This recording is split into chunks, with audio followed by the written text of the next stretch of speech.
What's up, guys? Welcome back to Newswave. So last week, there was a lot of talk going on around PlayStation 3 backwards compatibility after the PlayStation Plus Premium tier was revealed to be streaming those games. Well, now there are talks going around that Sony might actually be working on a native PlayStation 3 emulator for the PS5, and we're gonna go over that one here today. Also, we are gonna be talking about a big time sale that is currently ongoing with the Nintendo eShop for the Switch and the 3DS, this from SEGA, and we're also gonna take a trip back to the 90s as it looks like a video game franchise has popped back up, one that I haven't heard mentioned in quite a while after a PS1 game leaked online. Guys, if you enjoy these videos, make sure that like button helps out a ton, and if you're new here to the Spawnwave channel, make sure you subscribe down below and ring that notification bell so you can keep up to date with all of the uploads here on the channel. And we're gonna start today with House of the Dead Remake. It's out this week on the Switch.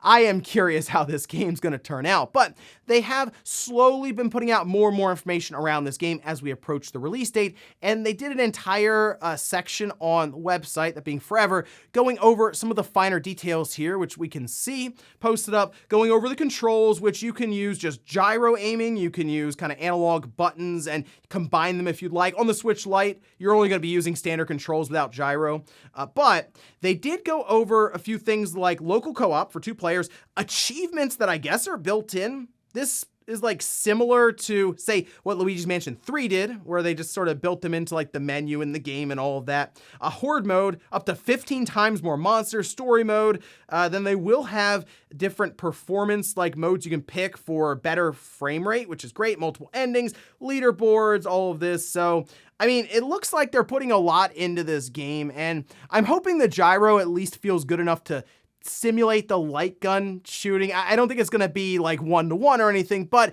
if it doesn't get in the way, I think this is going to be a very enjoyable experience. So I'm looking forward to seeing how this one turns out. Also, Sony has been drip feeding information around the PlayStation VR 2 for a while now, but it looks like they may be gearing up to have that big blowout event for the headset. We can see this post up over on Twitter by Tom Henderson saying Sony sent out a new email yesterday named Introducing PlayStation VR 2. There was a similar email a couple of weeks prior to the PS5 pre-launch too.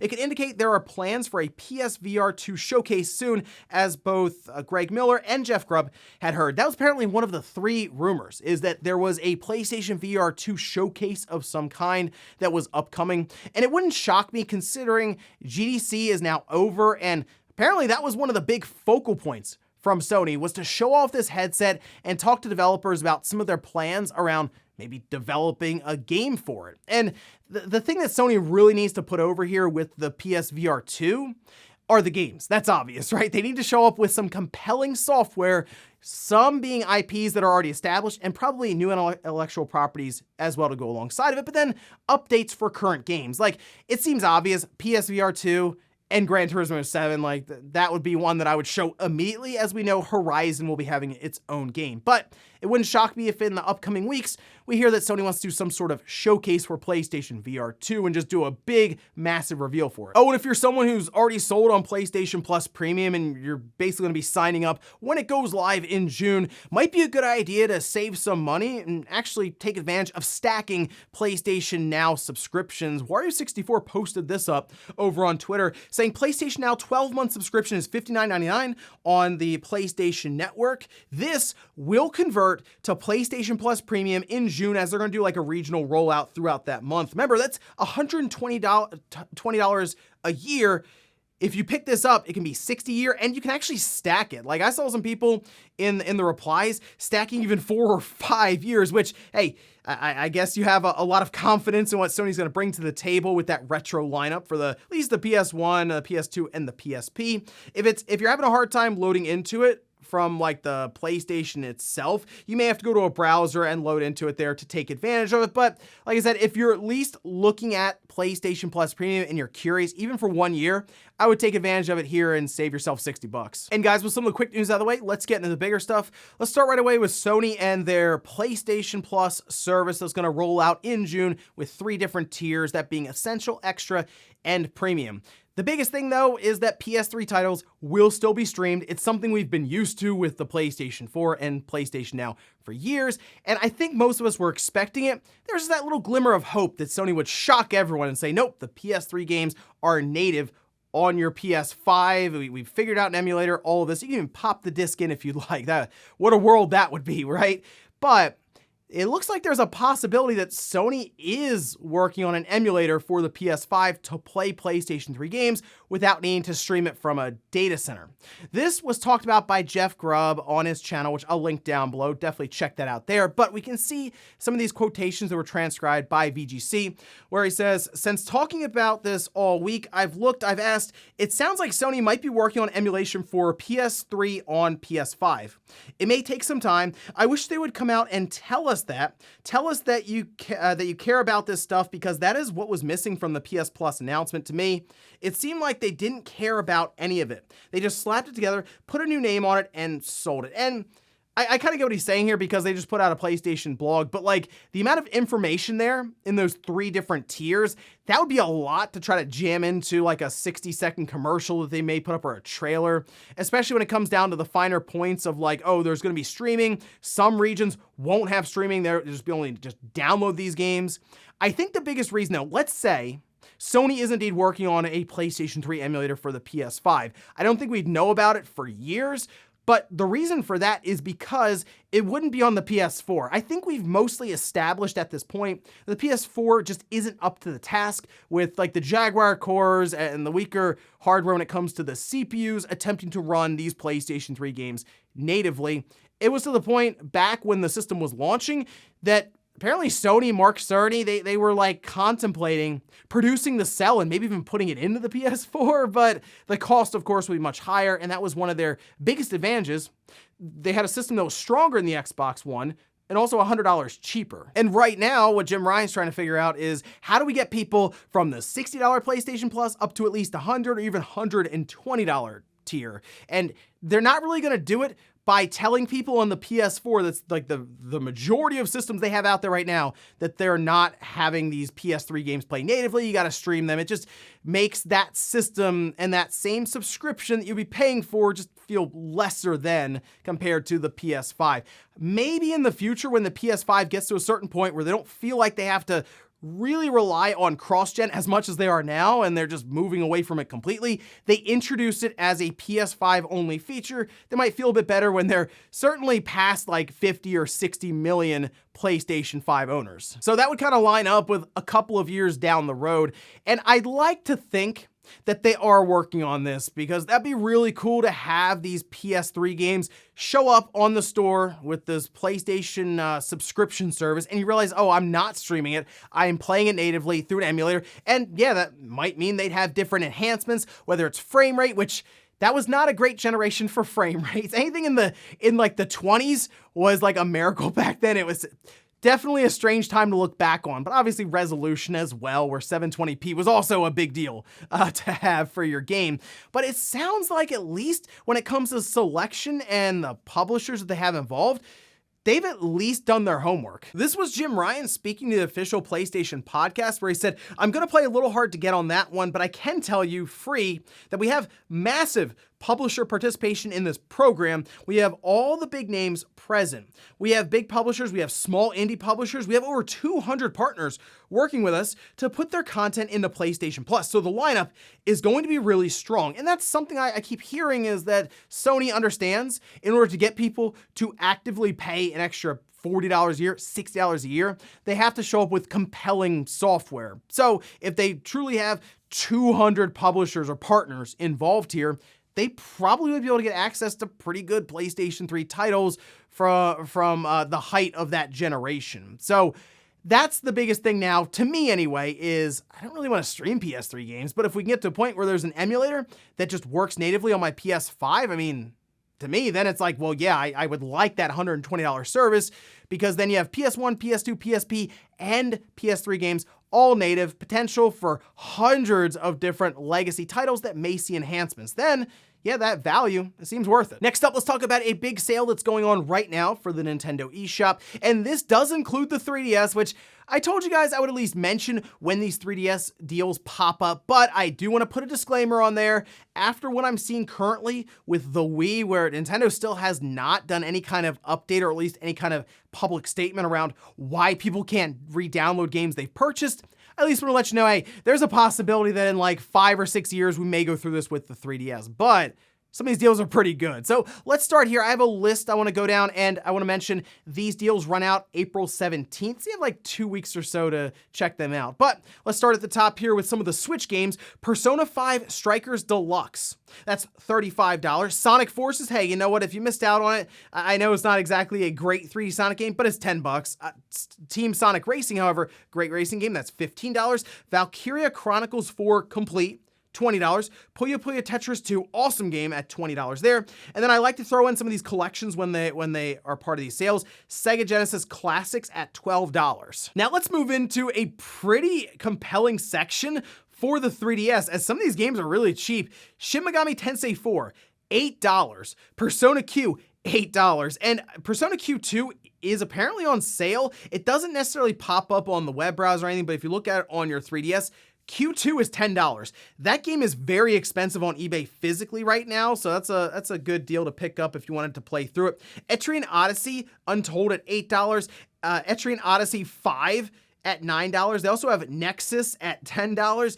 Devil Summoner, $8. Devil Survivor Overclocked at $8. And then we also have Sonic Generations at $10 and Super Monkey Ball 3D at $8. I mean, those are some pretty good deals for the 3DS. So I'm sure a lot of people are like, hey, you know what? If it's not accessible to me anymore in like 4 or 5 years, but I get a full playthrough and it was like $8, to them it might be worth it. So I just like to give that a heads up right now, because Nintendo and some of these legacy digital storefronts are a bit concerning right now with how they will treat them. But like, man, there's some good games there with the 3DS. A lot of them under $10, certainly in that impulse territory. But let me know which ones you may be picking up, or of course, some suggestions down in the comments. Next up, let's talk about a PlayStation 1 game that leaked online from a series that I haven't heard the name of in quite a while, and that's Gex. Now, this is a series starring a lizard that spanned like 3 different games throughout the mid to late 90s, and I specifically remember Gex on like the PS1. I think there was Gex 1, 2, and 3. These games were developed by Crystal Dynamics, that being the Crystal Dynamics that's with Microsoft right now developing Perfect Dark. But a game that's been unreleased this whole time on the PlayStation 1 actually leaked out online, and you can download it and play it if you want through emulation. Now, this game, we have some footage of it here that you can see. Those posted up over on YouTube. This is Gex Jr. It's currently dated January 25th, 2001. It's a prototype. In fact, it's so much of a prototype that just pressing the select button will crash the game. So people were saying, oh, that might just be to kind of get information around like crashes or dumps or any of that. But you can technically load this up and play it right now. There is also hiddenpalace.org that goes over some of the controls with what, like, for example, triangle does, which apparently triangle, you just press it to fart, and then there's square, you can tail spin, cross jumps. And of course, the D-pad and analog stick does move, so it was set up at least with the DualShock in mind. It is interesting though, because the disc that it came from is just like a CDR, and it was beaten up really badly, so much so that there are errors in the dump and all this, but they were at least able to piece it together enough so that they could load it up. But Gex Jr., I guess, is a game that they were working on possibly towards a release in the early 2000s, and then decided against it. And well, since then, Gex has been kind of like meme territory, sort of like Knack, really. But I don't know, would Gex be able to make a return now? Like, do people even know Gex from the 90s? Would it really cause a stir online if a brand new Gex game showed up? I feel like they could at least try it. I don't know if Crystal Dynamics is gonna do it, but like Square maybe could contract it out to a studio and just see if anyone still remembers Gex enough to put their money up for it. But kind of a cool thing to see, certainly a piece in history, and you can download it and try it out for yourself. In our last bit of news, let's talk about Halo Infinite, because since it released, it's been pretty disappointing when it comes to it attempting to be a live service. I say attempting because they really haven't done any substantial or meaningful updates. They've run these events, they've updated the cash shop with new cosmetics, but everyone's asking for things like co-op or forge mode, or just new maps, just something really.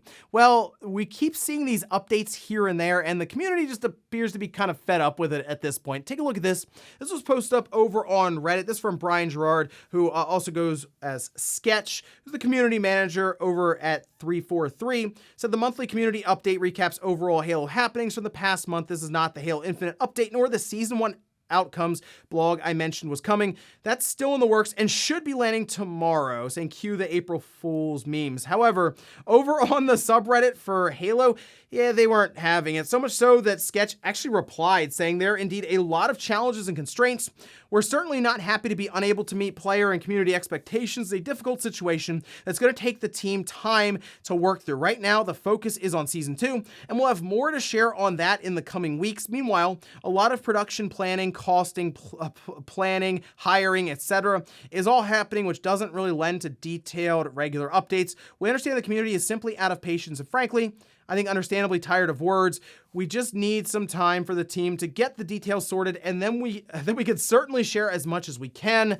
And from there, obviously the responses didn't go too well, because it just sounds like they weren't prepared for Halo Infinite to be a live service game. To me, it really does seem like Halo Infinite was just going to be a regular release with multiplayer and campaign tied together, and somewhere during development they said, nope, the multiplayer is going to be separate, it's going to be free to play, and we're basically going to be put in the same pool as games like Fortnite, which, I mean, that game gets updates all the time. Halo Infinite is struggling just to get to Season 2 and hopefully have just new maps to play in. And I know people are yelling about co-op and like it's got to be there, but to me, if it has to be one or the other first, I would really focus on Forge, get that out there, and then work on co-op. But it sounds like apparently Forge is super ambitious and it's giving them other issues in the background. And I mean, really think about it. If Forge was available right now and the community was creating all these different modes and maps and scenarios, as at least been rumored there's gonna be like a full scripting language and setup sort of,